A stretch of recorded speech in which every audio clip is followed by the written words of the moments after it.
छत्तीसगढ़ी के प्रथम उपन्यासकार शिव शंकर शुक्ल अब हमर बीच नहीं रहिस। छत्तीसगढ़ी साहित्य ला पोठ करैया उपन्यासकार शिव शंकर शुक्ल अब हमर बीच नहीं रहिस। छत्तीसगढ़ी भाखा ला मौखिक ले लिखित रूप में सहेजे के बड़का उदिम हमार साहित्यकार मन तइहा समय ले करत आवत हावे और गद्य लेखन के उपन्यास विधा में छत्तीसगढ़ी के पहली उपन्यासकार शिव शंकर शुक्ल ला माने जाथे। शिव शंकर शुक्ल के पहली छत्तीसगढ़ी उपन्यास दियना के अंजोर सन 1964 में प्रकाशित होय रहिस। जेकर बाद उकर दूसर कृति मोंगरा प्रकाशित होइस।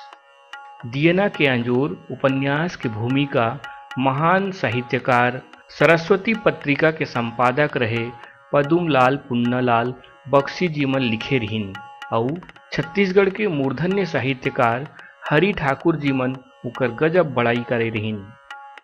छत्तीसगढ़ी साहित्य ला अपन लेखनी ले सजोर करैया उपन्यासकार शिव शंकर शुक्ल के निधन ले हमार छत्तीसगढ़िया साहित्य बिरादरी के मूल ले बड़का सियान के छैहा सदा बर गंवा गे। ऐसन पुरखा सियान ला हमर घेरी बेरी पै लगी।